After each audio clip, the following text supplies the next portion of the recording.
As a disclaimer, Dr. Latimore will be speaking as an individual in the following interview. His viewpoints and opinions are not meant to represent Yale's. Enjoy the show.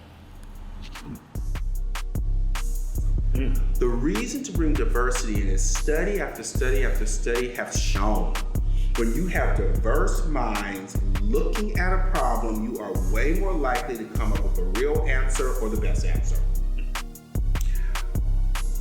Our society is diverse. We have to, at some level, especially in medicine, serve society.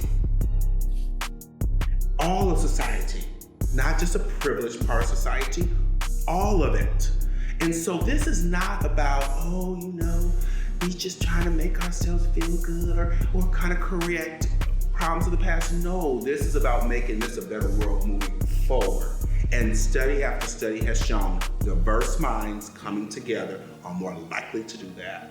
So this is about everybody's self-preservation, including the people who are anti-DEI. Wow. Wait a minute.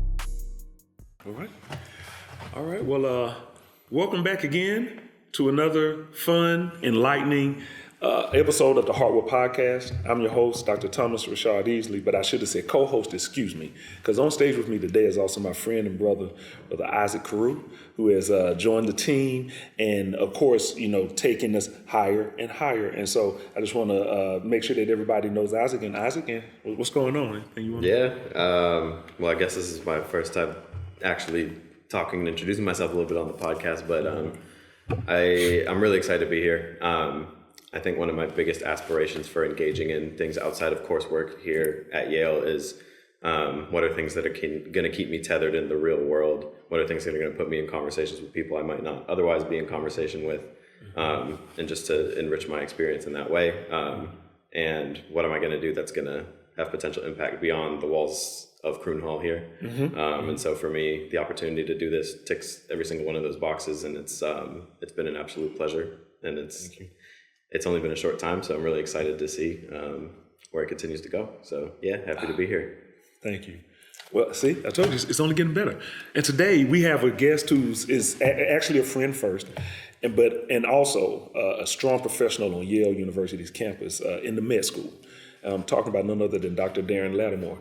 Now, he has really taken their programs and pipeline or pathway programs, particularly around diversity, equity, and inclusion, but in many other places too, to a higher echelon. And so today we're going to talk about that, his great work, but really also want to talk about him as a great person, because to do this work, you have to do things outside of here to maintain. So we're going to we want to lean into that. So this is going to be, I think, we're going to try to make this a fun, because I love talking to Darin.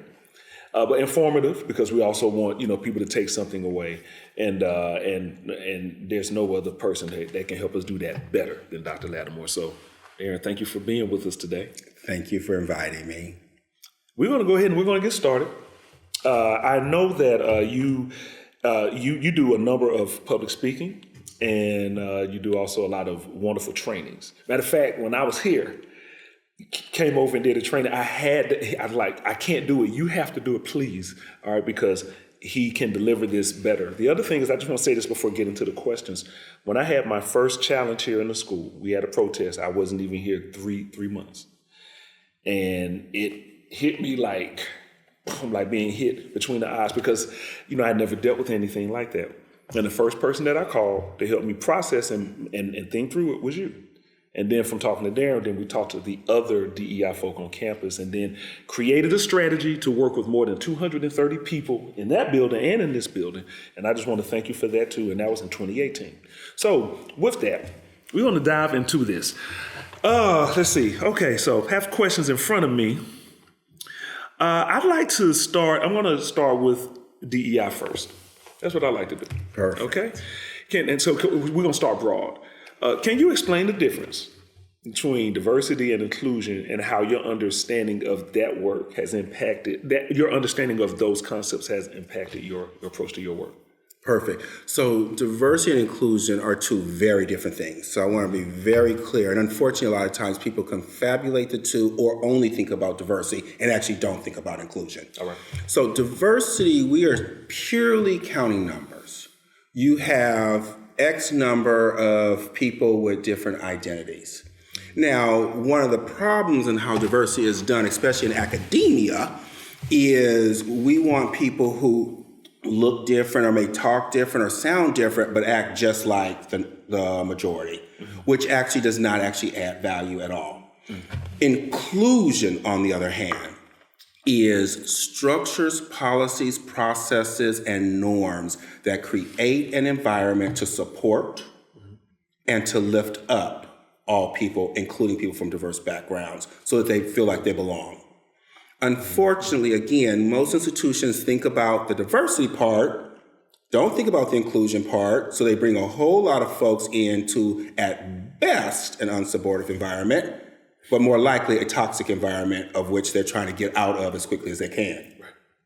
And so really honestly, we as a society need to put way more thought into creating inclusive environments that support all folks, including the people who come from marginalized, stigmatized, and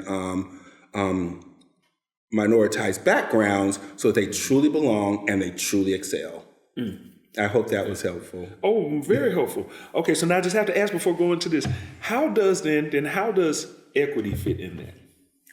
So equity can be looked at a couple of different ways, and unfortunately, and we're going to get to this, the right is actually trying to change the narrative of what equity means. Okay. Right now, they're actually trying to say equity is affirmative action. You're bringing in people who are unqualified. That is not equity. Equity means that you are giving resources to an individual that individual needs. Okay. If I was to give each person in this room a size 10 shoe, maybe one of us, that shoe actually is beneficial. The others of us is either too big or is too small, it's gonna hurt our feet. Mm-hmm. Equity is I'm gonna give you the resources, i.e. the shoe that you actually need to either walk or do the marathon that you're gonna do. It is not about bringing in unqualified. It's not about affirmative action. It's about making sure you give people the resources that they need to succeed. That is what equity is. Okay. Now, as my mom would say, make it plain. And you just did it. Thank you. Now, Isaac, did you want to say anything with that? Or good? Okay, no, I guess the only thing is what you said about the conflation of diversity with inclusion really resonated with me. Just because I guess in the institutional spaces that I've been in, I've seen a lot of attention paid onto the earlier part of that whole process or cycle of an individual to come through. So it's, I guess, broadening who will end up there, but then and then acting like you should be grateful that you're there. Right. And then, and then it's like, oh, why aren't you donating as an alum? But I feel like in academic settings, but also in professional settings, so much focus has been on attraction, but not on retention and improving the experience and creating pathways to success. Attraction, see, just a spark, but we need the catalyst to keep people here. Thank you so much for saying that, because another thing that Dr. Latimore, I know that you do, in a role where you're the I know that you're the deputy dean. Correct. Okay, so it's like, and I'm happy to say this about him. That's creme de la, right there, got you. But then you have wonderful folks who also, work with you. Or whose shoulders I stand on. I gotta use that, whose shoulders I stand on. I say I stand on my parents' shoulders, but okay, also the people that I work with, okay. So, but in order to do that, you've had to mentor people and support people. I know a few people that you've done that with, and like I said, you've helped me. How have you embodied being a mentor for students as well as staff? But I'm also going to add another one, because I know that you've also planted seeds that have grown with faculty too. So how have you embodied being a mentor? Can I start with students first and then, take it on? Okay, so how about the students first? So the students, I tend to mentor more pre-med students, so students who are trying to get to medical school that are in medical school. Mm-hmm. And that can take a whole lot of forms. As you know, I go all over the country giving talks. I was just at SNMA, Student National Medical Association, where there was thousands of students recruiting. And so many came to the booth and I gave them my number, I gave them my name. At least 10 of them, and I've only been back a couple of days, have already contacted me. I'm sure a couple of those will turn into mentorship opportunities for them. Okay. And so I try and meet people where they are. My mentorship is really about trying to figure out where you are, where you need to go, and helping you get the knowledge and the skill sets that you need to get from A to B. Okay. Since I am trained in being a physician and have been in academic medicine for so long, I'm pretty good at knowing what someone needs to do to get to medical school. So I do a lot of that at the student level. Okay. Also, be honest with you, I'm also used a lot by students who just don't need long-term mentorship. They just need somebody to talk to in this moment to figure out, are they being gaslight or led, are they wrong, are they crazy, and just help them talk through something because they don't feel comfortable with anybody, not a single person on their campus. Okay. And just helping them work through that. And once we've navigated and moved through that, they move on. And if they need me again, they seek me out again. Okay. So that's kind of more sporadic, episodic mentorship in those cases. Okay. All right. So now, how about staff? Staff, I'm actually doing more and more of that because I'm really, matter of fact, the most recent strategic plan that we've done for the School of Medicine is the Staff Diversity, Equity, and Inclusion Strategic Plan. And a real emphasis in the strategic plan is professional development. Okay. So I say all that to say I'm becoming more and more attuned to, in academia, we so often leave staff out in thinking about development, thinking about, are they really meeting their potential? How do we really get them to the next level? And so I'm actually starting to mentor more and more staff to help them get from where they are to where they need to be, and also to help them navigate, unfortunately, in some situations, toxic work environments, to help them navigate to the best of their ability. We haven't talked about sponsorship, and I really want us to talk about sponsorship. So mentorship is me working with somebody to give them knowledge, to give them skills. Sponsorship is me behind the scenes opening doors for them. Okay. And that is equally, if not more important. The data clearly shows women and people of color are less likely to be sponsored than white men. And that's because the systems and structures of the people who are in power tend to be more likely white men, and we tend to gravitate on a social level to people similar to ourselves. But if you are really trying to move up to that next level, you need that opportunity. You need the person who is in charge to even know you exist. And so I've been doing a lot more very deliberate, making sure that I am putting names out there and making sure I'm helping people become visible who are often invisible but excellent in what they do. Okay, thank you. All right, and last but not least, faculty. How about that? Faculty, most of my mentorship right now are for people who are kind of more junior than me, who are kind of trying to get themselves in the DEI space and navigate just what does that even mean? How do I do this and not end up on the New York Times in a negative way? Is this really right now a real question for many? Is this even a long-term career? I have many people in the South whom are really trying to figure out, do I need to be trying to pivot? How can I stay true and authentic to myself when they're saying I can't even use the words diversity, equity, inclusion? Yes. So a lot of my faculty that I'm mentoring is around that area. And every department, and we have about 30, 40 departments in the School of Medicine, now has a diversity person in there. Okay. Some of them took on those positions and had a wealth of knowledge. Mm-hmm. Many of them took on those positions because they were passionate about the work. Gotcha. But little slim on the knowledge and skill sets. And people don't realize this. Diversity, equity, inclusion is knowledge and skill sets. I am not just waking up and just sort of willy-nilly. I am very strategic and very structured. Mm-hmm. Mm-hmm. True. I think that the people who also resist DEI I think do it for a couple of reasons. One, I would say willful ignorance, but I do think also because of misinformation. And then the reason I say willful, because they lean into that. It's kind of like a confirmation bias. Let me lean into this more instead of opening my mind and taking in some more. And so, in our society, we so act as if the pie is limited and will always be limited. And instead of thinking, we really can expand this pie. Come on. This pie can get bigger. If we just have a little vision, imagination, and intervention, we can actually grow this pie. So why having this fixed mindset that the pie is only this big, if you, relative to this pie, are now currently in a privileged spot? Equity is feeling all of a sudden like you are now being victimized. So part of what we've got to get people who are resistant to this, because they're so thinking we're trying to take something from them, or we're trying to, again, give people who should not have equal or equity. What we need to help them understand is, no, this world is huge. There's so much work to be done.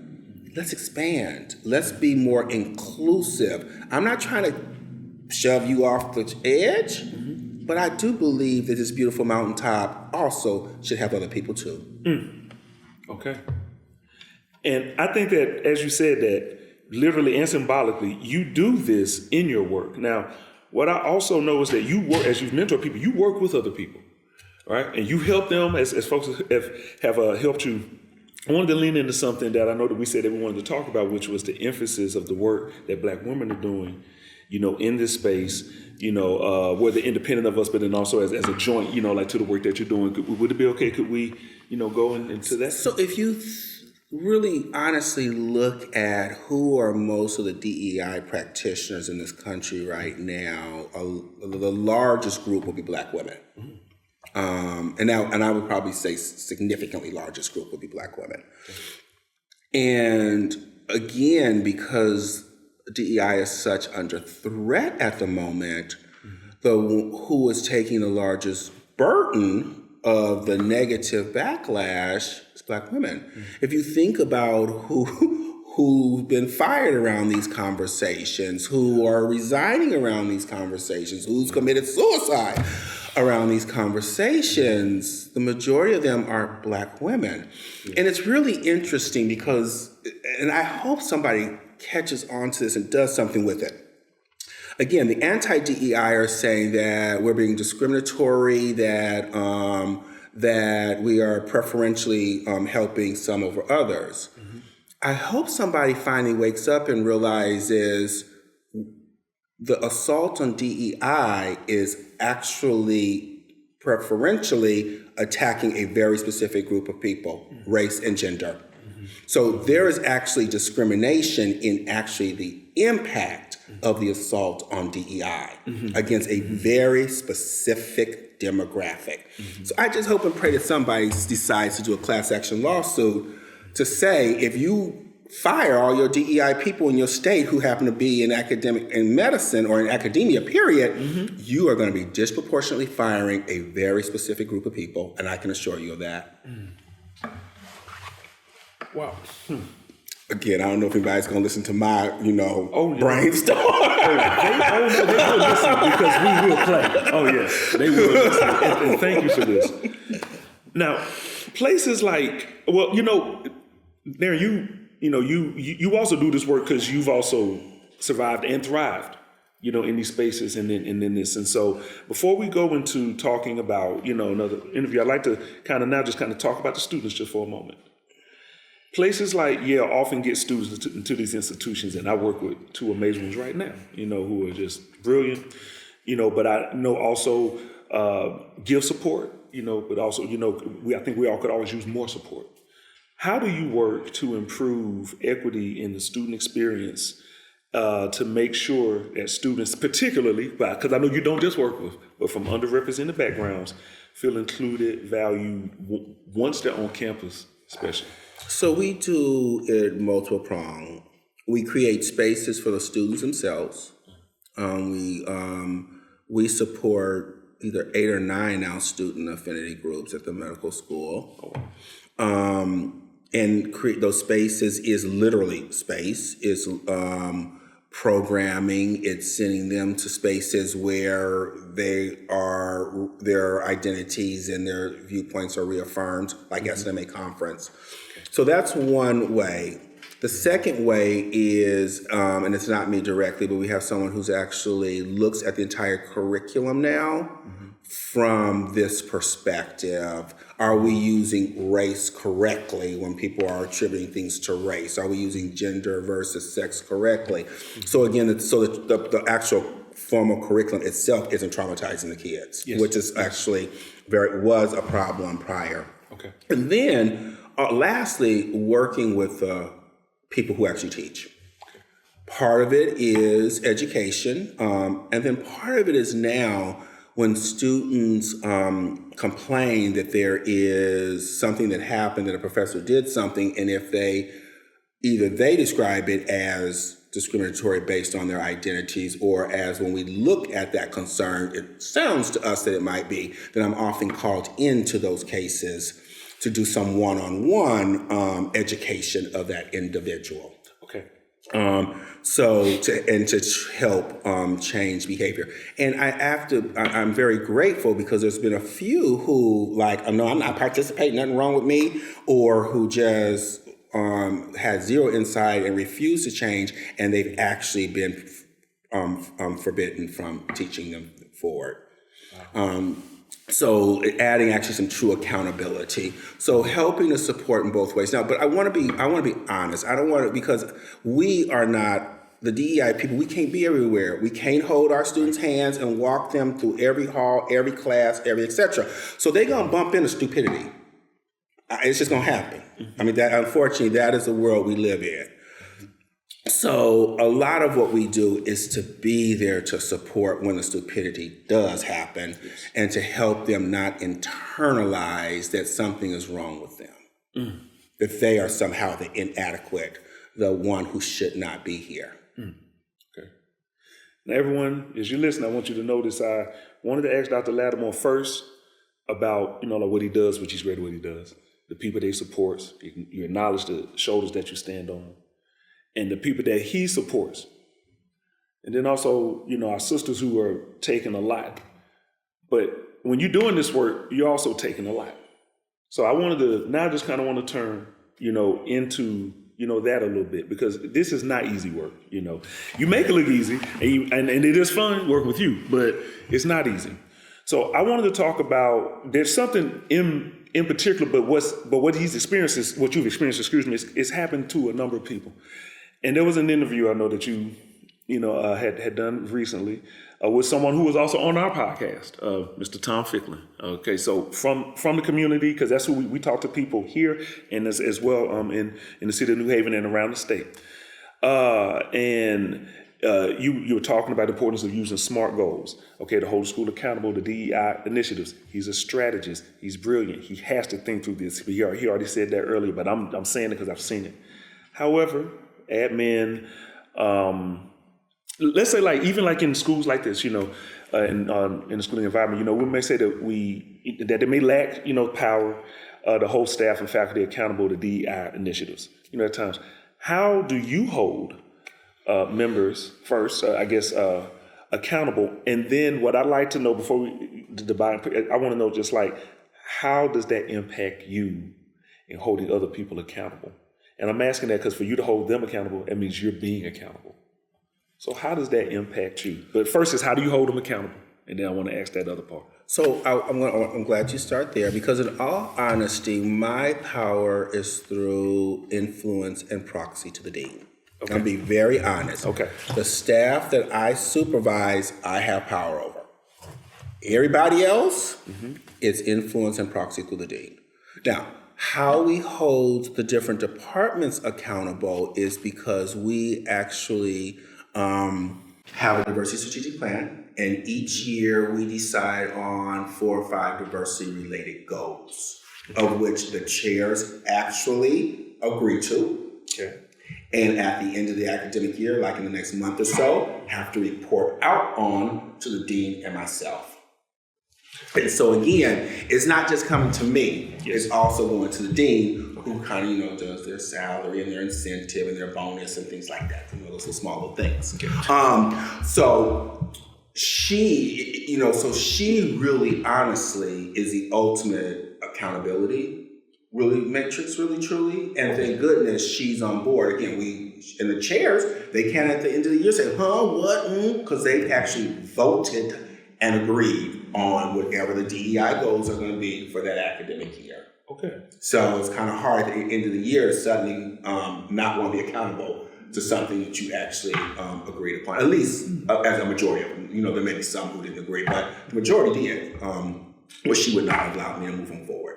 Okay. The other thing is, as I said earlier, is we have a DEI person embedded in each of our departments. And I don't know exactly how your school is organized, but each of our major units has somebody DEI embedded in there. And I actually meet with them and their chair about their, in addition to the diversity goals that we have as a whole school, what their diversity goals are for their department, how they're going to fund it, how they're going to resource it, how they're going to actually get there. Okay.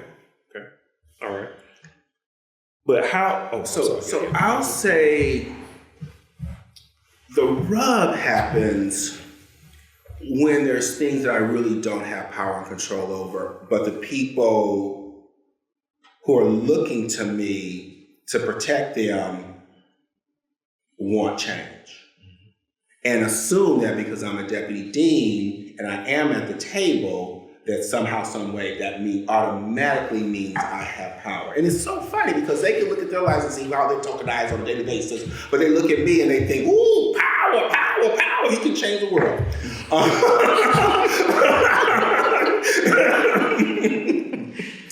And so sometimes there is a rub there, especially at the students. The staff and faculty tend to understand this a lot better than the students do.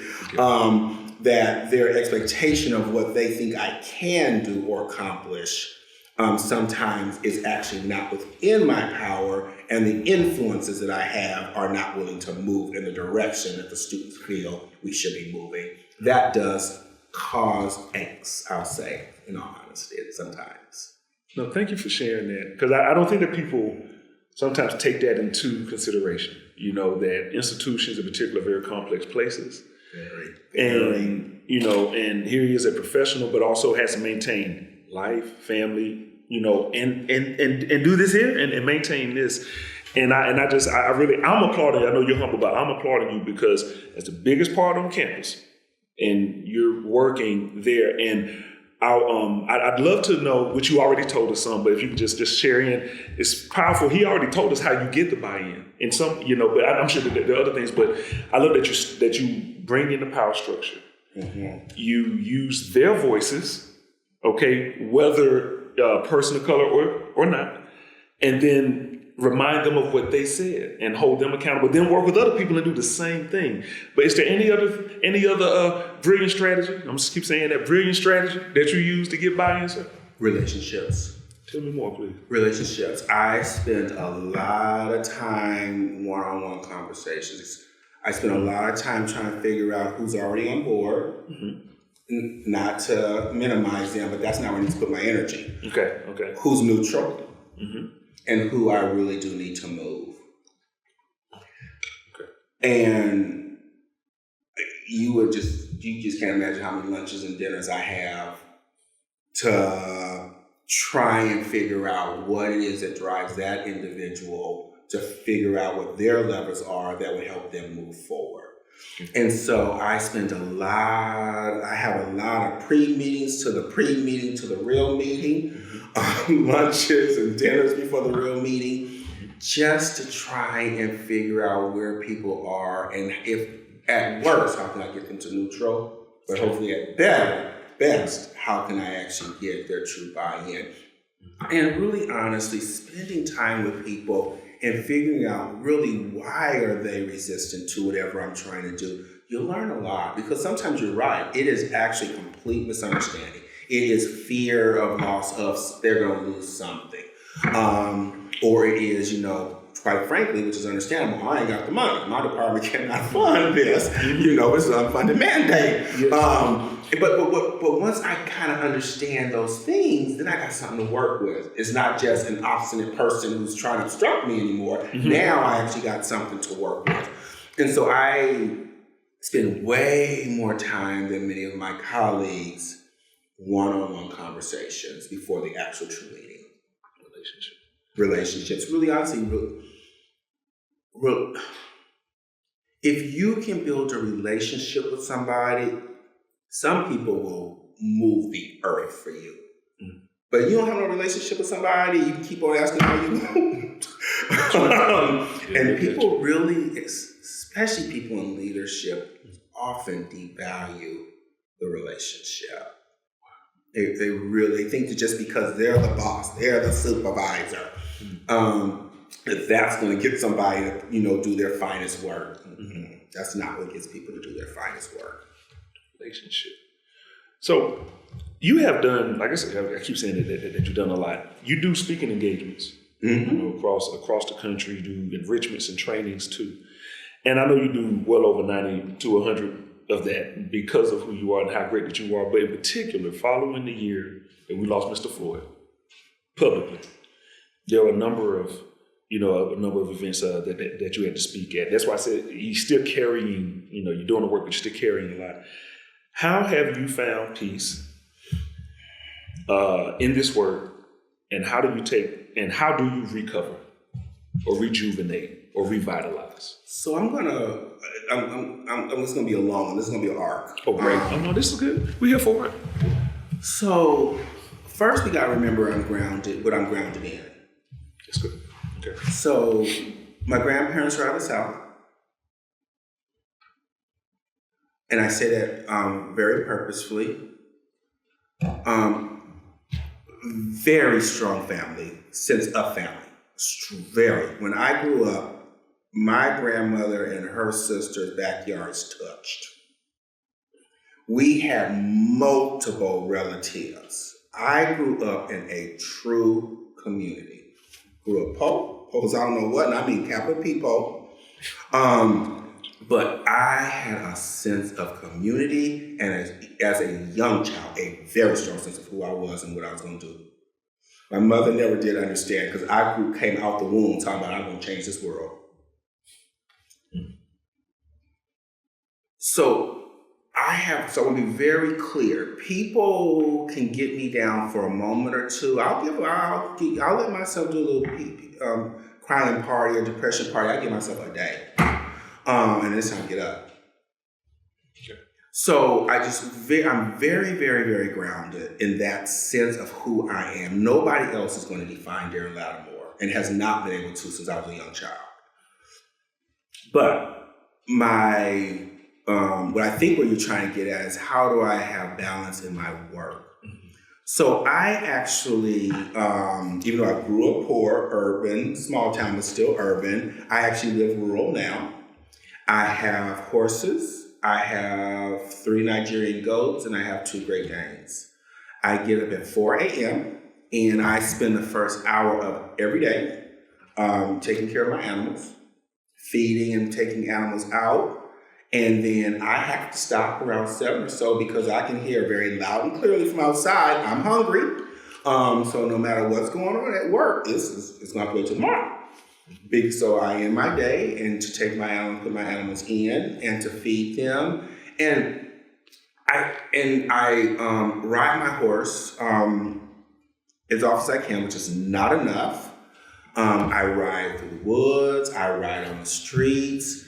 And when I'm on my horse, there is just this complete shutting down of my brain. There is absolutely nothing else on this earth that does that. Not even sleep, because I'll wake up 2 or 3 o'clock in the morning with an idea and jumping up and running. But when I'm on my horse, it's just the world melts away, completely melts away. And I think all of us needs to figure out what that is for them. And whatever it is, really, really embrace it in your life, assuming it's healthy for you. But yes, my animals really remind me that there's something else and really allow me to just say,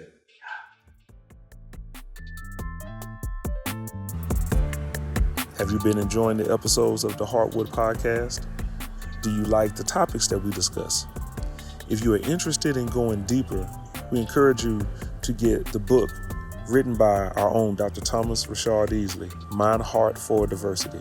And you can purchase the book from our website, mindheartfordiversity.com. Thank you.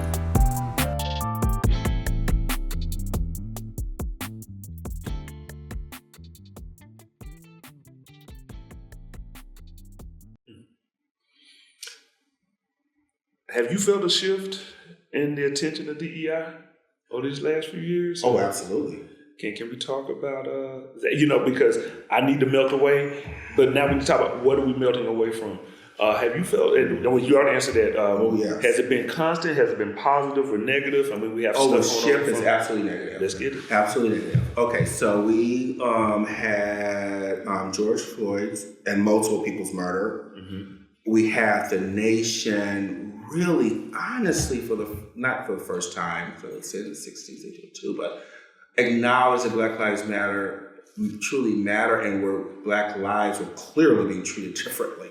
And we were rah at the SDEI. But I even then said we gotta get ready for the backlash.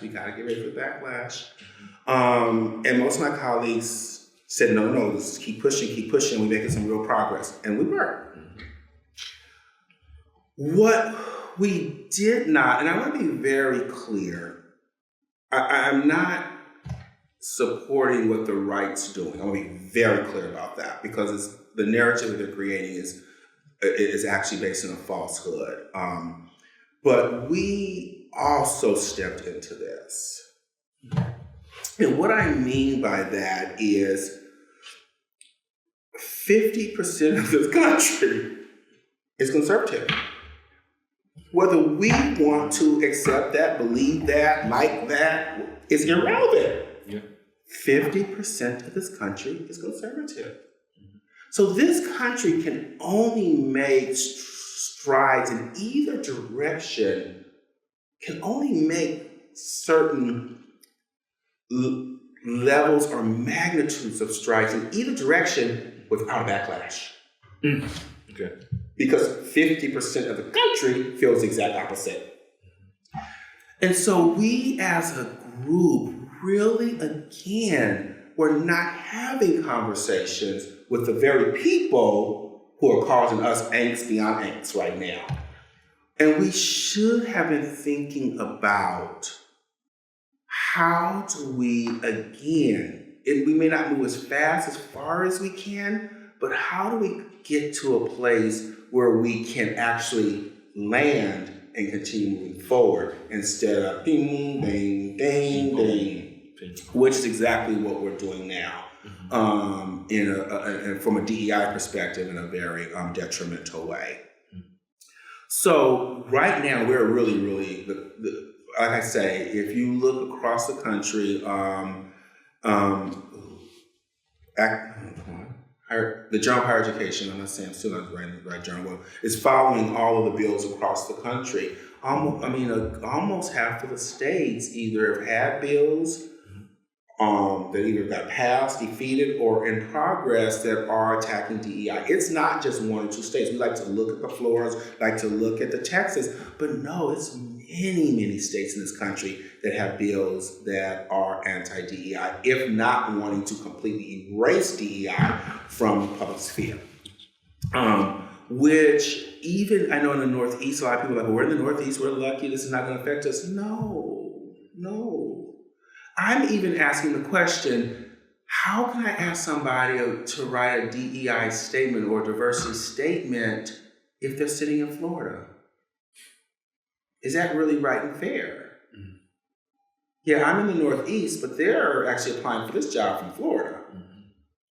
Is that really right? Is that really fair? And again, I don't really know the answer to this question. But so right now, from Darin's perspective, and again, we're very clear, I'm very pro-DEI, it's negative. From the right's perspective, they think we are correcting course. Okay. Truth is probably someplace in the middle. Okay. That's interesting. I'm glad that you said that it's in the middle, because when you take the two perspectives, right? You know, when I came here, nuance was the word that we always tossed around. But when you combine the two and then find something in the middle, I would say if you can find something that you can do more, but you can also find something that someone can join you might be on the right path, because you're holding yourself accountable, but you're also acknowledging that while someone else can do something, it doesn't necessarily mean that they agree with it or that they like it, and vice versa. And that's what I take from what you said. And I want to lean to Isaac in particular, right? Because first year here, you know, coming in, as we're talking about this, right? And I've also already learned from, you know, my engagements with you. I'd like to ask you about being here first year. You know, what do you remember, like the concerns you had maybe coming in, and then has anything kind of, you know, mellowed out? You know, like any of those concerns? Like, oh yeah, okay, got it, I'm good now.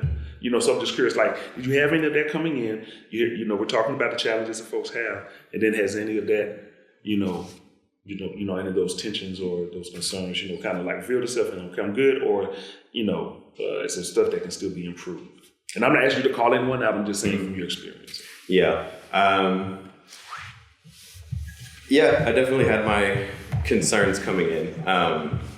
Not in that the types of environments that are like what we have here are ones that are totally foreign to me, but I think increasingly I had been moving away from those types of environments, if that makes sense. You know, just in the work I was doing and the circles of friends I was with, tending more towards spaces that were mixed or majority people of color. Increasingly, I mean, I'm a heterosexual man, and, you know, increasingly spending more time in queer spaces as well. So just trying to really, you know, find myself in different spaces. And so, you know, coming back in here, you know, I grew up in DC. There's a lot of privilege in DC. It's, you know, every city is a tale of two cities, but DC in particular. The old money is really old money there. Okay. And I think that, you know, some of those aspects of my upbringing there, this reminds me more of that. Okay. And so I had my concerns about that. I think that it kind of goes back to, you know, what I was commenting on earlier from what you said about, I was very impressed by the fact that there's such a growth in the international student body here. So, you know, I can walk into a place like this and I can be in the same room as people from all over the world with so many different kinds of experiences. A lot of my friends here now are from international backgrounds. And so that's been a real gift. And so I think that there's been, you know, the types of people that are ending up here, there's a really good bunch that I've been able to get amongst. And so I feel very grateful for that. But, you know, then in talking to some of the international students that I'm around, it's like, you know, we're here now, and now what? You know, it's like finding a job here can be particularly tough for international students because of visa concerns. And so it's like, you know, how can we, is it possible to make a registry of employers or ways that you might be able to, you know, continue to work here if that's something that you choose to do if you're coming in from overseas. You know, things like that where we still have to think through the details of how we're going to support people, you know, while we're here. And I think it's really hard because, especially in the master's program here, it's such a quick turnaround. You know, 2 years and then, you know, you just feel like you figured things out and then you're out the door. And so for me, I feel grateful to have the extra year doing the joint program, that I might be able to, you know, have more time to influence how things are going, but also to have a bit more institutional memory within myself. Because I think, you know, these issues, they're not new. And I think given, just the climate around DEI, not even just in the US, it's happening abroad as well.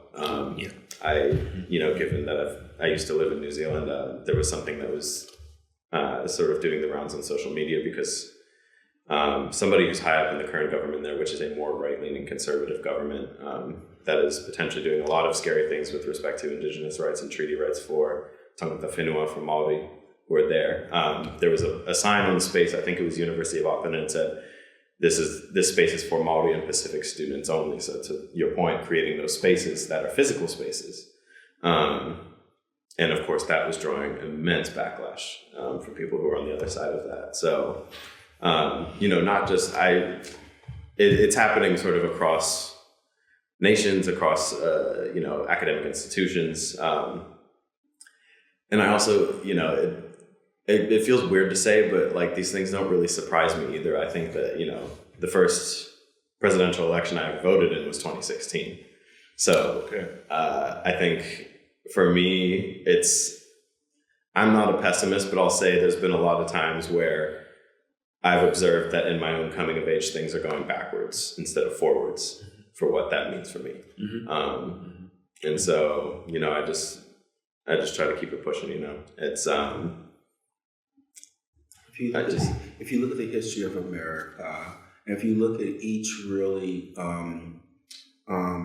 era where there was significant improvement, be it gender, be it race, ethnicity, be it people for disabilities, you will see almost immediately afterwards, there's a backslide. Mm-hmm. So America really, historically, now overall we're going in the right direction, but it is very...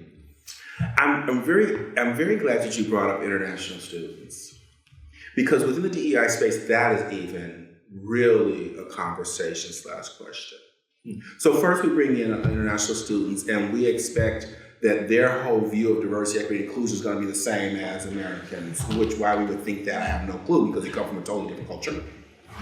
In many cases, they were privileged and they were definitely not minorities when they arrived. So all of a sudden we call them a minority. It's a whole label that means absolutely nothing to them. Yes. Then the other part, which I'm not sure if this is healthy, because again, I really believe in expanding the tent, but I'm going to be honest with you, there are some who feel that in doing this, we have completely left behind African Americans, descendants from slavery, indigenous folks, and the Hispanic community that was here before America was here. That we've completely left them behind, because now we're able to tout minority numbers, but those minority numbers are greatly inflated, is probably not the right word, but embellished by international. Right. Again, I'm not sure if I personally think that's putting us against each other, but I will say that if we were being honest, even that within itself, that progress is actually leading to serious conversation around what is DEI and who's being left behind as the umbrella of DEI gets larger. And I'm glad you brought that up as well, because those are conversations I've had where it's, the statistics that were given on quote unquote races. We have a 40% international student body. Yes. At the same time, we have what I find to be somewhat disappointing domestic students of color for our cohort being under 20%. And so, some people might say, oh, well, then you get those two together and then you're at 60, but that's not really how it works. And then I think also, if you're looking at just international, it's like what you were saying, it's like that sort of masks how class might be operating in that, right? Where it's like our goal is not to be operating in a way where we are only taking from the elites from wherever they're coming from, but it's something that we have to watch out for. And I'm not saying that every international student here is coming from the elite class from wherever they're from. I don't think that's the case at all. But a large percentage is.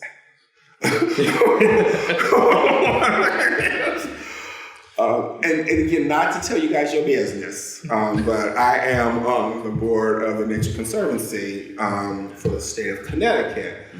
And really, honestly, if we're going to conservation and the conservation of the environment is really truly going to center environmental justice, if that ever is really honestly going to happen, then we need more young minds like yours who actually have had true life experiences in this country and actually truly are on the worst end of climate change. If we're really ever really going to look at environmental justice with true justice in mind. So I really do think that your field needs diversification. The more I, again, as a person in this work of the environment, on the board, the more I look into the history of conservation, you see racist threads all throughout it. I mean, you see the foundation of many of the people who we look up to and have hearts after and foundations after. If they weren't, they were close proximity to, and I mean super close proximity to.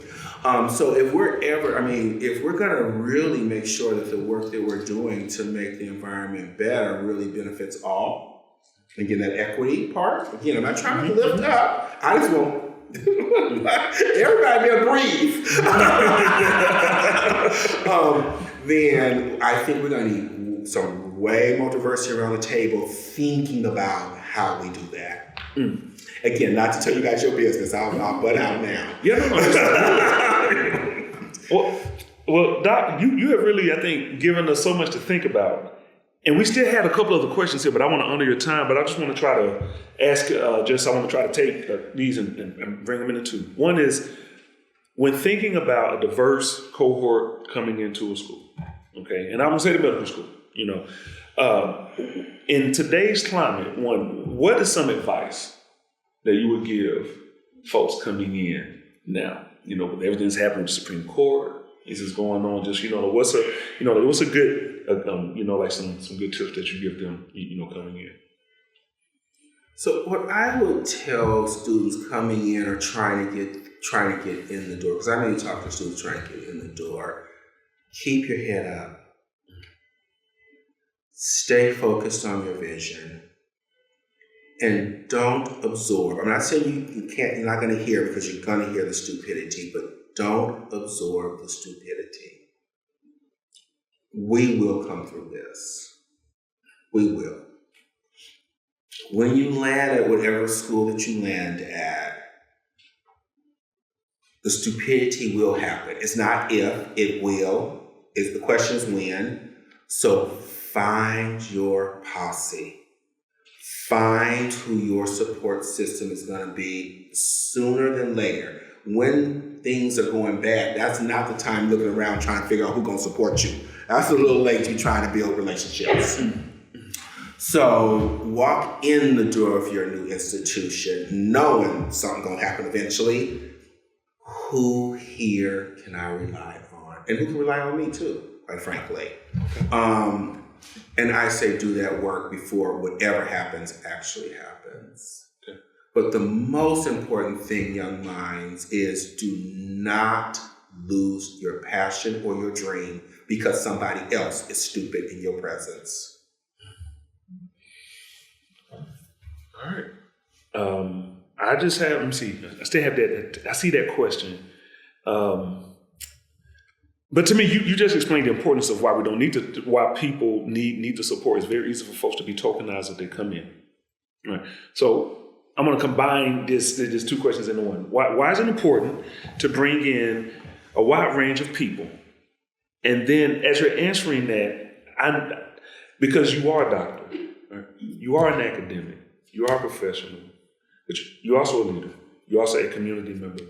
Can you tell us, as you're answering that question, what things that you draw upon from your own experience that helps you? And I'll leave it at that question. I would have gotten to it helps me. I'm not sure I understand that question. Well, one sense that. Let me do the first one. Okay. I'll dress it up again. So, a lot of people want to think the reason why we want to bring in diversity is because it's some, feel good, fix problems of the past, et cetera, et cetera. That is not actually the reason to bring diversity in, because that is tokenism.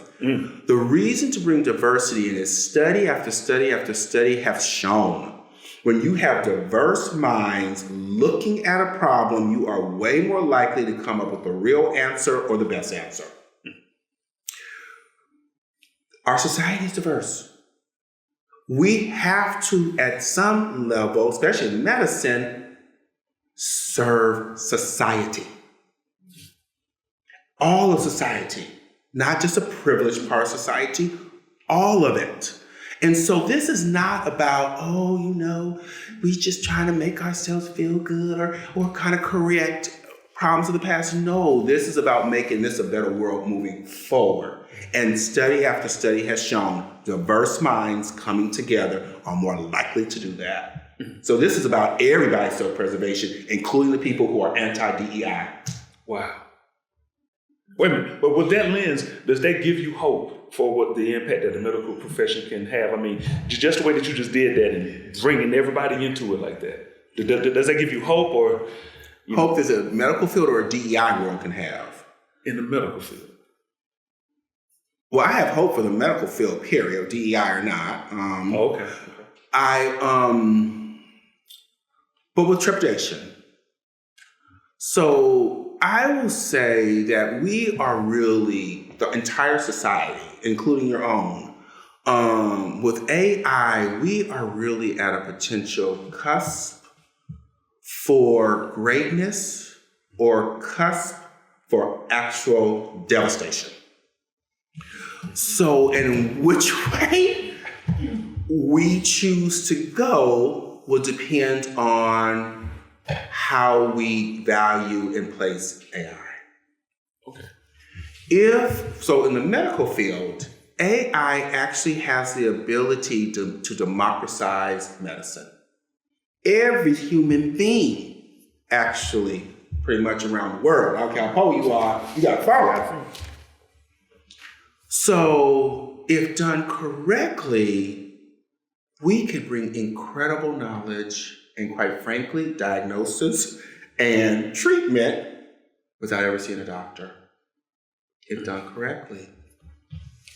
If we allow the same old biases to be in the AI algorithms that we've had in every other part of America, if we allow this to be purely about economics and money, then we will not be democratizing. We will once again be creating a larger division between the haves and the have-nots.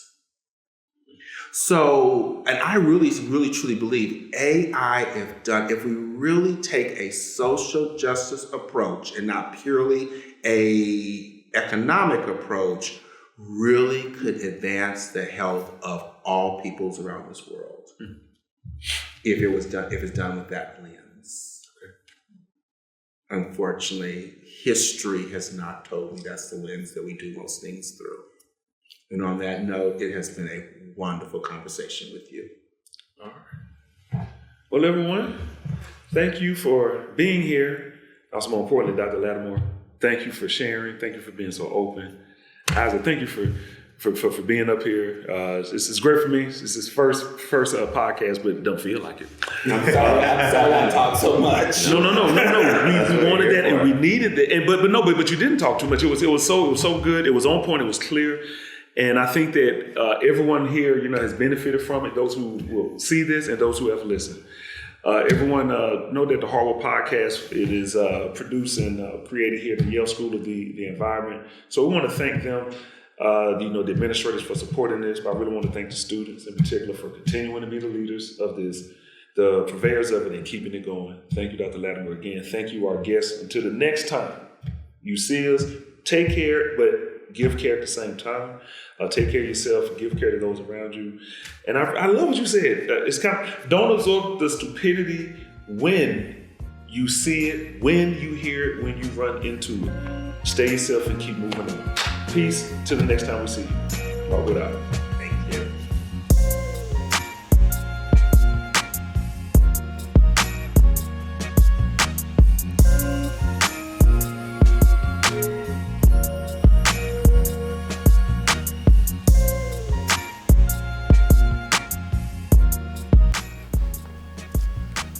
We're ready. Ready? Okay. Well, welcome. Actually, where am I looking? So this is the general one. Whenever it's like, where it's So I'm not looking. you're not looking at any place in particular. Okay. This one will be zoomed in on whoever's talking. But this is just going to be the whole Okay, but I'm not looking at you. Okay, we're good. Unless you're just like, I need to say this. Matter of fact, you know what? No. Thank you. Wow. And this is Chronicles of Higher Education. What I kept on trying to pick is that was the journal. That's the journal that Okay. is tracking the anti-DEI legislation across the country as it pertains to DEI in higher education. Thank you. I hope that was helpful. That was great. No, like, yeah. I think we need your services. We'll be talking about how we can Yeah. I'm really keen to talk to more students in Boston because I think there's a lot of us student leaders that would love to hear. I listened to you last year too talking. It was fantastic and so much great insight and wisdom that I think a lot of student leaders would greatly benefit from. Well, I'll be glad to come back. Now, the three of you, though, I'm really serious. It's more common than not that haters come after me. So do not be surprised that whatever you do with this, that you get some not very nice correspondence. It's a badge of honor. You may not feel that way when you get